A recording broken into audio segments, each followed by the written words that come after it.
Litre പാലുണ്ട്. 12 litre പാല് കിട്ടും. പാലുണ്ട്. ഇനി പ്രസവിച്ചാൽ മൂന്നാമത്തെ പ്രസവം കഴിഞ്ഞു പോകും.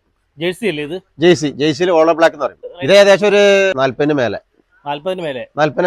45 അകത്ത് അത്രേ ഉള്ളൂ. എണ്ണ 12 ലിറ്റർ പാല് കിട്ടും. പാലിന് നല്ല അത്യാവശ്യം നല്ല കുഴപ്പമുണ്ടാവും. ഇത് കടിഞ്ഞു പശുവാ.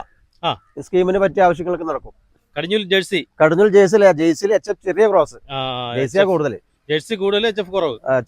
ഒരു പ്രൈസ് റേഞ്ച് എങ്ങനെ വരും? പ്രൈസ് റേഞ്ച് ഏകദേശം ഒരു 50-52 രൂപ. 50-52 കടിഞ്ഞൂലല്ല, കടിഞ്ഞൂലാകുമ്പോൾ 1-2 രൂപ കൂട്ടി കൊടുക്കേണ്ടി. സ്കീമിന് പറ്റിയ ആവശ്യം. പാലിന്റെ അളവ് കടിഞ്ഞൂല് നമുക്ക് തിട്ടപ്പെടുത്താൻ കഴിയില്ല. ഓക്കെ. ഇപ്പൊ എത്ര മാസമായെന്ന് അറിയാമോ? പ്രസവിക്കാൻ ഒരു 10 ദിവസമൊക്കെ ആപ്പത്തുള്ളൂ. 10 ദിവസം പ്രസവിക്കും. ശരി. മടിയൊക്കെ കുറച്ചും കൂടെ ഇറങ്ങാണ്ട് മടി ഇറങ്ങാനുണ്ട്. നീരുമടിയോടെ നിൽക്കണം. ഇതും ജേഴ്സി കൂടി HF കുറഞ്ഞിട്ടുള്ള പശുവാണോ? അതെ. ഇത് ജേഴ്സി കൂടിയത് HF കുറവ്. അപ്പൊ കൊള്ളാം, നല്ലൊരു പശുവാണ്. അത്യാവശ്യം വലിപ്പമുണ്ട് അല്ലേ? വലിപ്പമുള്ള പശുവാണ്. നല്ലൊരു പശുവാണ്. ഇതിപ്പോ എത്ര മാസം ചെനയാണ്?